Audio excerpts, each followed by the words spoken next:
어떤 나라에 초점이 말하고자 하는 바가 관심이 어떤 나라에 있는 걸까요?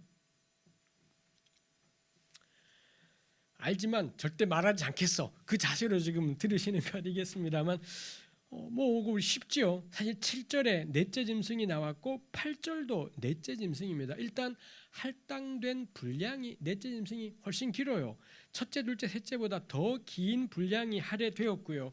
그 다음에 우리 17절부터가 해설이라고 했지 않습니까? 17절 그 네 큰 짐승은 세상에 일어날 네 왕, 18절 어쩌고 저쩌고, 19절 이에 내가 넷째 짐승에 관하여 확실히 알고자 했으니 그것은 모든 짐승과 달라서 심히 무섭더라. 19, 20, 21, 22 다 넷째 짐승 이야기. 23절 모신 자가 천사지요 이처럼 이르되 넷째 짐승은 곧 땅의 넷째 나라인데 이는 다른 나라들과는 달라서 온 천하를 삼키고 밟아 무서뜨린다. 23, 24, 25, 26 전부 넷째 짐승과 연관된 해석이더라라는 것입니다. 해서 다니엘서는 첫째 짐승에게 사자와 독수리를 할당해 두었습니다만 아무 관심 없어요. 첫째 짐승의 나라에는 아무 관심도 없고 더 설명이 있지도 않습니다. 다니엘서라는 영화 제작자의 모든 관심은 어디에 있습니까? 넷째 짐승의 나라. 이것 때문에 이 책을 쓰는 겁니다. 이 넷째 짐승의 나라를 설명하고 싶어서 이런 글들을 쓰고 이런 환상이 존재하는 것이지요. 이 유대인들로부터 시작해서 교회 역사 2000년 동안에 여기 나오는 네 짐승이 어느 나라를 가리키는 걸까에 대해서 구구한 이야기들이 있었더랬습니다. 뭐 별의별 이야기가 있지만 정답은 명확하다라고 저는 생각을 해요. 아까 이야기했지 않습니까? 다니엘서 1에서 6장까지는 바벨론, 메데, 페르시아 이렇게 나라들이 등장해요. 실제 역사 안에서는 메데라는 건 없다라고 할 수 있습니다. 근데 굳이 다니엘은 5장 마지막에 6장에 메데를 언급해서 세 나라 패러다임을 다니엘서 1, 6장은 가지고 있고요. 7, 12장도 역시 바벨론, 메데, 페르시아를 똑같이 순서대로 다루되 11장에 가면 헬라 제국을 다루어서 7, 12장에 오면 바벨론, 메데, 페르시아, 헬라 요 시간 패러다임을 가지고 있습니다. 해서 다니엘서 안에서 특히 7장에서는 첫째 짐승은 바벨론인 거고요. 둘째는 메데, 셋째는 페르시아, 7절부터 나오는 이 넷째 짐승은 헬라 제국이라는 게 알렉산더입니다. 알렉산더의 시대를 다룬다라는 게 그게 다니엘서의 제작자가 의도했던 의미일 거다. 저는 이건 명확한 일이겠다 싶습니다. 근데 8장 가면 이걸 명확하게 헬라 왕이다 뭐 이런 말을 하기도 하는데 7장에서는 어쨌거나 언급을 안 했더라라는 거죠. 그렇다면 저는 성경이 언급을 안 하면 안 한 대로 의미가 있겠다라는 거. 이거를 특정한 나라라고 해버리면 거기에만 해당이 되겠지만 7장처럼 그냥 이렇게 두어버리게 되자 이 7장은 바벨론, 메데, 페르시아, 알렉산더만이 아니라 이 땅에 존재하는 모든 강력한 제국에 대한 비유가 되겠구나, 제국에 대한 말씀이 되겠구나, 뭐 이런 효과들이 생기게 된다라는 것입니다. 그래서 가령 거기 아까 말씀드린 것처럼 넷째 짐승이 최강이지 않습니까? 이 넷째 짐승이 누구냐에 대해서 별의별 해석들이 있었더랬습니다. 가령 초기 기독교 교회 시절 초기부터 시작해서 중세까지 로마 제국이 기독교를 공인한 이래 300 몇 년인가요? 주 4세기에 로마가 기독교를 공인한 이래 중세가 끝날 때까지 유럽 전역에서 유대인들이 개박살이 났습니다. 이때 기독교인들이 유럽 세계 전체에서 예수 그리스도를 죽인 자들이라고 해서 곳곳에서 유대인이라는 이유 하나 때문에 핍박하고 죽이고 성폭행하고 재산을 약탈하고 뭐 이런 일들이 있었더랬습니다. 그래서 중세까지의 유대인들은 그런 문헌이 있습니다. 중세까지의 유대인들은 이 넷째 짐승이 누구냐? 로마 교황청이라고 생각을 해서 즉 기독교라고 생각을 한 거죠. 기독교야말로 이 넷째 짐승이어서 하나님의 백성인 우리를 짓밟는 거다. 이렇게 해석을 했더랬었고요. 그 다음에 중세가 끝나가는 자락에 루터, 종교개혁 시기에 루터는 이 넷째 짐승을 뭐라고 풀이했느냐? 터키라고 생각을 했습니다. 그때 뭐 셀주크 투르크, 오스만 투르크에서 지금의 우리 터키를 기반으로 해서 이슬람 세력이 유럽으로 건너와서는 발칸 반도를 장악하고 독일의 턱 밑에까지 이 투르크 세력이 확장되지 않았습니까? 그러자 유럽 전체에 이슬람에 대한 공포가 퍼지면서 이 루터 같은 경우 이 넷째 짐승은 누구냐? 터키라고, 투르크 제국이다. 뭐 이렇게 이슬람의 투르크 제국이라고 이야기를 했던 것이기도 하지요. 한국 교회는 이 넷째 짐승을 누구라고 풀이했을까요? 요즘에는 이런 이야기들이 없습니다. 옛날 우리 기도원 시절, 제가 첫머리에 나누었던 전봇대 다니엘서 끝장 다 풀었다 이러던 시절, 그 기도원에 가서 영적인 해석하시던 분들의 이 넷째 짐승은 누구냐? 북한 공산당입니다.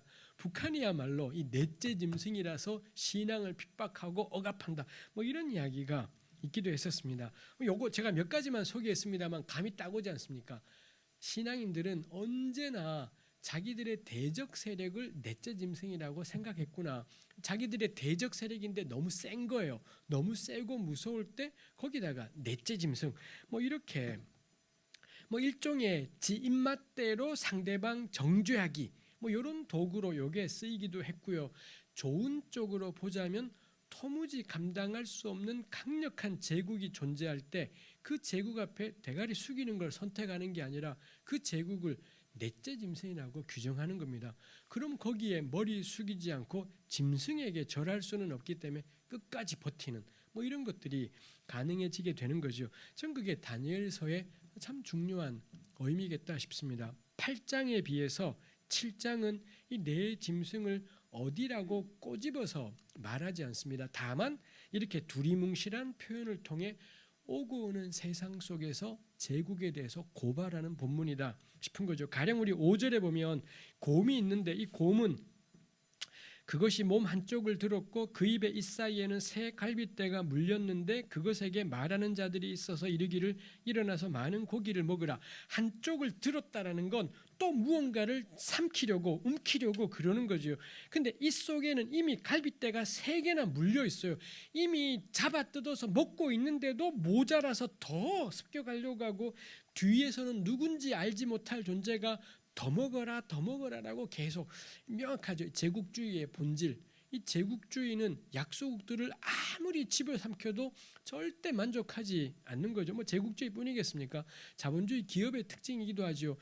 아무리 집어삼켜도 만족하지 않은 채 이런 대기업들이 골목까지 들어와서 뭐 한때는 막 빵집 다 내버리고 이마트 에브리데이가 곳곳까지 다 내려오고 뭐 이걸 제가 좋다 나쁘다 함부로 말할 수 있지는 않지만 이게 하여튼 멋진 비판이다 싶어요. 이 제국은 만족하지 않아요. 이 자본은 결코 만족하지 않고 끝까지 이미 있는데도 또 삼키고 또 삼키고 이러고 있다라는 거죠. 뭐 그 점에서 저는 다니엘 7장이 꽤나 강력한 제국주의에 대한 강력한 제국에 대해서 대가리 숙이지 않게 하고 굴복하지 않게 만드는 아주 강력한 본문이다 싶습니다. 이 첫째 짐승이 바벨론이라고 여겨집니다. 사자, 독수리, 느부갓네살에 대해서 다니엘서가 가지고 있는 이미지입니다. 4장에서는 땅 중앙에 높이 솟은 나무, 2장에서는 신상의 정금 부분, 7장에서는 사자와 독수리, 최상의 찬사들을 느부갓네살에게 주고 있지만 다니엘서는 느부갓네살에게 아무 관심이 없어요. 다니엘서의 모든 초점은 느부갓네살이 아니라 이 넷째 짐승, 넷째 짐승은 무섭고 놀랍고 강하고 이 사자를 첫째 짐승에게 줘버렸고요. 둘째는 곰, 셋째는 표범, 넷째는 더 센 게 없어요. 사자보다 더 센 거는 있을 수가 없지 않습니까? 그러자 다니엘서의 저자는 넷째는 이렇게 형용사와 동사로만 표현을 하는 것이지요. 아마도 느부갓네살에 대한 찬사 혹은 예의로 사자를 할당했습니다만 모든 가장 강하고 두려운 존재는 이 넷째 짐승이겠다 싶은 거지요.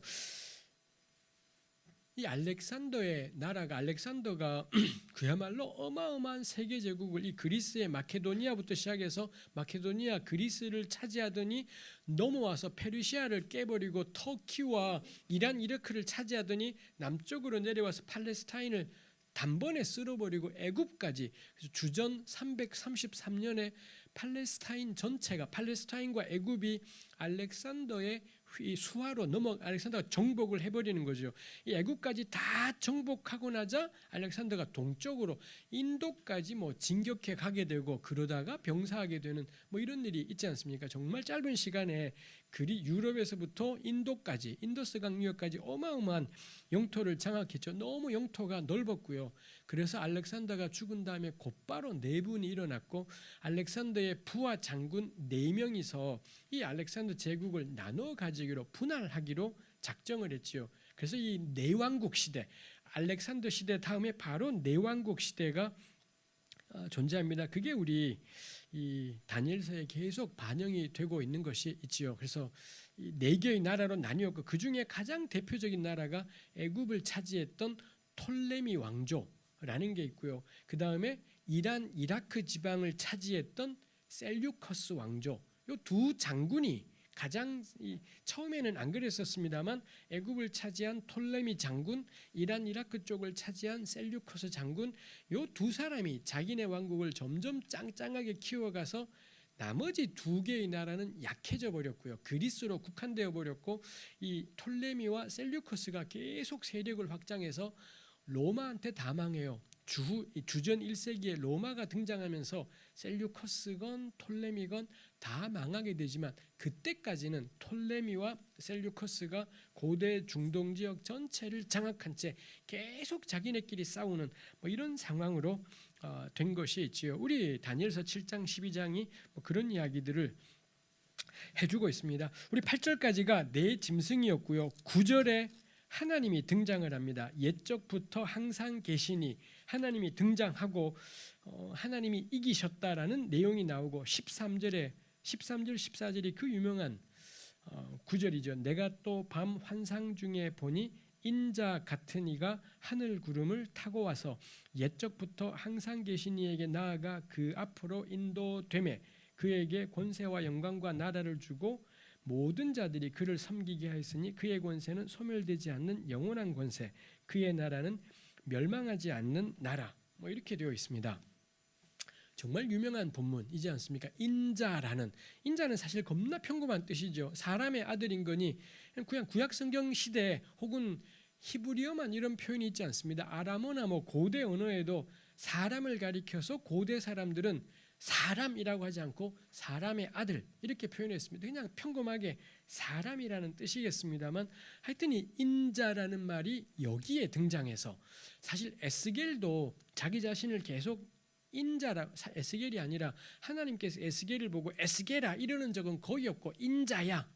거기서 인자야 할 때는 너는 사람이다. 그런 의미로 사실 에스겔서에 인자라는 말이 많이 나오지만 다니엘 7장 13절에 나오는 인자 때문에 마가복음을 비롯한 복음서가 예수님이 당신 스스로를 가리켜 인자라고 하시면서 우리 왜 인자 기독론 어쩌고 저쩌고 하면서 예수님하고 연관해서 굉장히 중요한 표현이 되었지요. 우리 여기 7장 13절에 인자 같은 이가 누구를 가리키는 거냐 할 때 대번에 나오는 답이 예수님일 겁니다. 근데 저는 문제가 있다 싶은 거죠. 우리 생각해 볼게. 인자 같은 이, 왜 같은 이라고 했을까요? 인자가 라고 하지 않고 인자 같은 이라고 표현한 까닭이 무엇일까 싶은 거죠. 이제부터는 이제 이건 잔머리입니다. 본문이 요만큼 있는 거고 막 잔머리를 굴리는 거죠. 같다라는 표현이 앞부분에도 사자와 같고 독수리 같고가 있었습니다만 거기도 있었는데 또 하나 있는 게 우리 3장에 보면 풀무불에 새 친구가 있지 않습니까? 임금이 열받아서 새 친구를 풀무불 속에 던져 넣었습니다. 근데 3명을 던졌는데 자세히 보니 4명이 있더라 라는 것입니다. 근데 3명은 사드락, 메삭, 아벳느고예요. 근데 넷째의 모양은 신들의 아들 같도다. 거기도 역시 그렇게 되어 있습니다. 넷째의 모양은 신들의 아들 같도다. 왜 신들의 아들이라고 하지 않고 신들의 아들 같도다 라고 하냐라는 거죠. 사람의 아들이 사람을 가리키는 거고요. 신들의 아들은 천사를 가리키는 관용적인 표현입니다. 그래서 뭐 신들의 아들, 이 고대 문헌들에도 그런 것이 있고 성경에도 있는 거죠. 창세기 6장에 하나님의 아들들이 사람의 딸들과 결혼, 거기 있는 하나님의 아들들도 천사를 가리키는 표현인 거겠고요. 즉 왕이 분명히 사람을 3명 집어넣었는데 4명이 있더라는 겁니다. 3명은 식별이 되는데 넷째는 신들의 아들 같다, 천사 같더라라는 거예요. 그걸 어떻게 알 수가 있었을까요? 그럼 넷째의 모양이 달라야 되는 건데, 그래서 우리 왜 이사야 6장에 보면 이사야가 성전에서 하나님을 만나는 환상이 있지 않습니까? 거기 보면 스랍이라는 존재들이 등장해요. 이사야 6장에 나오는 스랍은 등에 날개가 3쌍이 있습니다. 한 쌍의 날개는 날고 밑에 날개는 발을 가리고 가운데 날개 아니다. 한 쌍의 날개는 앞을 가리고 눈을 가리고 밑에 건 발 가리고 가운데가 날았더라. 그래서 3쌍의 날개가 있고요. 그 다음에 에스겔서 1장에 나오는 그룹들은 2쌍의 날개, 등 뒤에 2쌍의 날개가 있더라라는 것입니다. 해서 구약 성경은 스랍이든 그룹이든 천상 존재들은 모양이 달라요. 그래서 다니엘 3장에서 임금이 다니엘서의 저자가 왜 그렇게 표현을 하느냐? 세 사람은 사드락, 메삭, 아벳느고예요. 근데 넷째는 가만히 보니 모양 자체가 다른 겁니다. 모양 자체가 사람 모양이 아니었던 것이지요. 그래서는 오라 사람인 줄 알았는데 자세히 보니 천사인 겁니다. 뭘 보고 하냐면 모양이 다른 거죠. 그럴 때 넷째의 모양은 신들의 아들 같도다. 우리 보통은 신들의 아들 같도다, 이 천사가 아니라는 걸로 생각하기 쉽지만 사람인 줄 알았는데 아무리 봐도 천사네. 그러자 천사 같도다, 이렇게 되는 거죠. 마찬가지로 여기도 그렇습니다. 하늘 구름을 타고 왔다잖아요. 우리 성경의 시편이나 이런 데 보면 구름은 누구 차인가 하면 하나님의 승용차입니다. 하나님이 하늘 구름을 타시고 뭐 이런 표현이 시편에 곳곳에 나오는 것이 있더라는 거죠. 하늘 구름을 타는 존재는 손오공 말고는 하나님인 겁니다. 근데 이 하늘 구름을 타고 오길래 하나님인 줄 알았는데 아무리 봐도 안 그렇더라는 거죠. 아무리 봐도 뭐냐? 사람 같은데? 이렇더라는 거죠. 풀무불 속에는 사람인 줄 알았는데 아무리 봐도 안 그렇더라는 거예요. 천사 같네, 천사인 겁니다.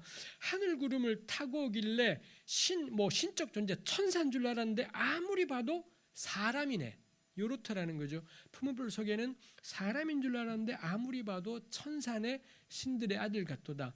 7장에서는 구름을 타고 오니 천사 같은데 아무리 봐도 사람이네, 인자 같으니, 요렇다라는 것이겠습니다. 해서 인자 같으니라는 말이 왜 붙었냐 했을 때 하늘 구름을 타고 오면 천상 존재라야 하는데 그렇지 않고 사람이었다라는 점에서 인자 같으니라고 표현했겠다라는 거고요.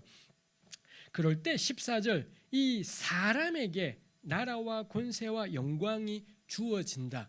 요게 다니엘 7장 13, 14절이 말하는 바입니다. 다시 한번 그러면 이 사람, 이 인자는 누구냐? 우리 예수님이라고 생각해요. 그렇지 않습니다. 우리 아까 이야기했죠. 17절부터가 해석이지 않습니까? 17절, 내 큰 짐승은 세상에 일어날 내 왕. 18절, 지극히 높으신 이의 성도들이 나라를 얻으리니 그 누림이 영원하고 영원하고 영원하리라. 이게 해석입니다. 해석 속에서는, 천사가 해석하는 속에서는 나라가 누구에게로 돌아가나요?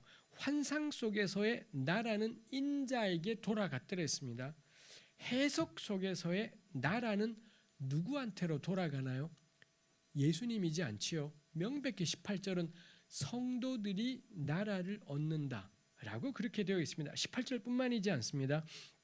22절, 옛적부터 항상 계신 이가 와서 지극히 높으신 이의 성도들을 위하여 원한을 풀어주셨고 때가 이름에 성도들이 나라를 얻었더라 라고 되어 있고요. 27절, 나라와 권세와 온 천하 나라들의 위세가 지극히 높으신 이의 거룩한 백성 성도에게 붙임바 되리니. 그래서 다니엘서 스스로는 인자가 누구라고 풀이하나요? 성도라고 풀이하고 있구나 라는 것입니다. 전혀 예수님이라고 풀이하지 않습니다. 나라는 누구의 것이냐? 성도의 것이다, 사람의 것이다 라고 그렇게 풀이하는 것이 있지요. 이거 우리 생각해 볼 만하지 않습니까? 등장한 존재들은 누구냐? 짐승들입니다. 사자, 표범, 곰, 넷째는 형용하기가 쉽지 않을 정도의 무시무시한 짐승이에요. 사람은 사자보다도 약하고 표범보다도 느리고 곰하고도 못 이기고 너무 약한 존재가 사람이지 않습니까? 당연히 짐승이 이길 것 같은데 이 환상이 말하는 게 뭔가요? 최후 승리는 누구한테 가냐? 성도가 이겨요. 짐승이 이기는 것이 아니라 성도가 이긴다라는 것입니다. 우리 왜 늘 그런 갈망이 있습니다.